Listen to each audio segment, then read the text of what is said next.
Assalamualaikum warahmatullahi wabarakatuh.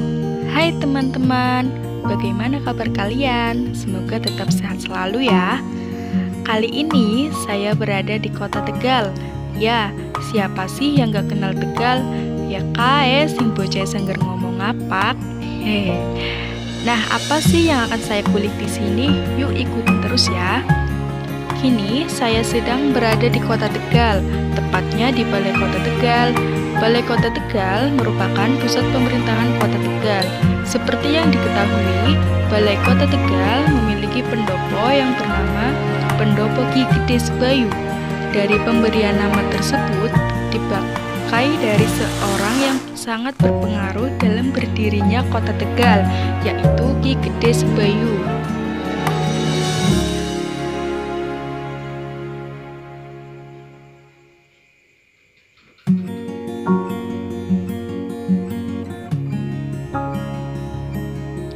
Pendopo Ki Gede Sebayu adalah salah satu bangunan paling bersejarah di kota Tegal, Jawa Tengah. Pendopo Ki Gede Sebayu yang kini berfungsi sebagai pendopo Balai Kota Tegal menjadi salah satu bangunan cagar budaya yang memiliki peran penting hingga saat ini. Pendopo Ki Gede Sebayu yang kini menjadi pendopo Balai Kota Tegal dan berada di ruang lingkup Pemkot Tegal menjadi salah satu bangunan paling menarik karena bentuk maupun material bangunan yang digunakan. Pendopo Ki Gede Sebayu adalah bangunan besar berbentuk aula yang luas dan mayoritas terbuat dari bahan kayu yang diukir sangat rapi. Hingga kini, Pendopo Ki Gede Sebayu masih mempertahankan bentuk aslinya. Pendopo Ki Gede Sebayu yang dibugar beberapa tahun lalu hanya ditambah kaca lipat di bagian jendela yang sebelumnya selalu terbuka tanpa kaca. Selain jendela, ada penambahan pintu masuk di bagian utara, termasuk pondasi dengan lantai keramik. Pendopo Balai Kota Tegal atau Pendopo Ki Gede Sebayu ini mulai berdiri pada tahun 1825 yang mulai dibangun bersamaan dengan Masjid Agung Tegal yang berada di seberangnya, yaitu di alun-alun kota Tegal. Sebelumnya, Pendopo Ki Gede Sebayu yang terletak di Kompleks Kaloran ini sempat digunakan oleh pemerintah daerah Kabupaten Tegal di awal masa kemerdekaan Indonesia. Saat pusat pemerintahan atau ibu kota Kabupaten Tegal dipindah ke Kota Selawi berdasarkan pada PP nomor 2 tahun 1984, Pendopo Ki Gede Sebayu ini secara resmi menjadi aula Balai Kota Pemerintah Kota Tegal yang terletak di Jalan Ki Gede Sebayu nomor 12 Kota Tegal, persis di samping alun-alun Kota Tegal. Berbicara mengenai kota Tegal, maka akan mengulik kembali sejarah di balik berdirinya kota Tegal.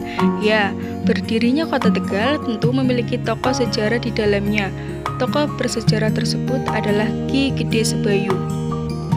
Ki Gede Sebayu merupakan keturunan darah bangsawan dari Bathara Katong atau Syekh Sekar Delima, Adipati Wengker Ponorogo.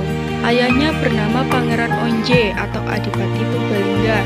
Sejak kecil, Ki Gede Sebayu diasuh oleh ayahnya yaitu Ki Ageng Wunut yang selama hidupnya menekuni agama Islam. Hal ini membawa dampak bagi perkembangan Ki Gede Sebayu yang tumbuh menjadi anak yang berperilaku ramah dan santun. Selain menginjak dewasa, Ki Gede Sebayu oleh ayahnya disuwitakan di Keraton Pajang yaitu Kesultanan Adiwijaya sebagai prajurit tamtama, sehingga Ki Gede Sebayu memperoleh pendidikan keprajuritan dan ilmu kanuragan. Ketika Aryo Pangiri berkuasa menggantikan Kesultanan Pajang, Ki Gede Sebayu pergi meninggalkan Pajang menuju desa Sedayu.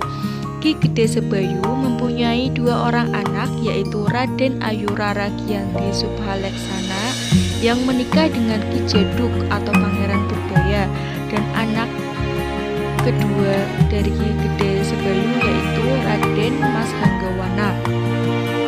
Ketokohan Ki Gede Sebayu mulai tampak ketika terjadi perang antara Kerajaan Pajang dan Jipang. Setelah Selesai pertempuran pada tahun 1587, Ki Gede Sebayu dan pengikutnya memutuskan untuk melakukan perjalanan ke arah barat dan sampai di Desa Taji, wilayah Bagelan, disambut oleh Demung Ki Gede Karanglo. Kemudian melanjutkan perjalanan ke Banyumas untuk ziarah ke makam ayah Ki Gede Sebayu dan akhirnya sampai di Desa Pelawangan, kemudian menyusuri pantai utara ke arah barat dan sampailah di Kaligung atau Padepokan Ki Gede Wonokusumo. Kedatangan Ki Gede Sebayu bersama rombongan yang bermaksud membabat alas, membangun masyarakat Tlata Tegal disambut gembira oleh Ki Gede Wonokusumo. Ki Gede Sebayu mulai menyusun rencana dan strategi untuk melakukan pembangunan seperti mengatur penempatan para pengikutnya sesuai dengan keterampilan dan keahlian seperti pertukangan, menenun, dan menjahit, mencoba membudidayakan pertanian basah atau persawahan irigasi dengan membuat bendungan Kaligung untuk mengairi persawahan penduduk dengan nama Bendungan Wangan Jimat. Selain itu membuat Kali Jembangan, Kali Bleruk, dan Kali Wadas. Ki Gede Sebayu membangun masjid dan pondok pesantren. Kemudian memberikan penamaan terhadap wilayah sesuai dengan kondisi daerah seperti Danauwarih yang berarti memberi air, Selawi berarti tempat berkumpulnya para satria yang berjumlah 25 yang menjadi pusat kekuasaan atau pangreh raja di Kabupaten Tegal.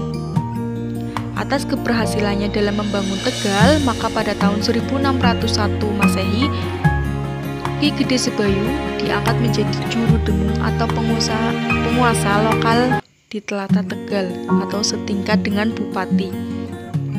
Kedatangan keluarga dari rombongan Ki Gede Sebayu di masing-masing daerah dapat memotivasi masyarakat untuk meningkatkan kesejahteraan diri dan daerahnya, menyikapi perkembangan peningkatan kesejahteraan rakyatnya yang belum nyata. Sedangkan sebagian besar bermata pencaharian tani ladang atau tanah kering yang hasilnya kurang menguntungkan. Ki Gede Sebayu beserta 2 orang pengikut setianya, Ki Suralawaya dan Ki Jagasura berjalan sepanjang tepi Kaligung ke selatan sampai di suatu ikir Gunung Selapi dan muncullah niat membangun bendungan untuk mengalirkan air dari Kaligung ke persawahan. Aliran Kaligung di Tegal berasal dari dataran tinggi termasuk daerah Guji. Perkembangan selanjutnya dengan keberhasilan pembangunan yang dilakukan oleh Ki Gede Sebayu beserta pengikut dan masyarakat sekitarnya dalam membendung Kaligung hingga menjadi sumber pengairan bagi pertanian di daerah sekitarnya yang kemudian disebut Bendungan Danauwarih. Daerah Tegal yang maju pesat ini gaungnya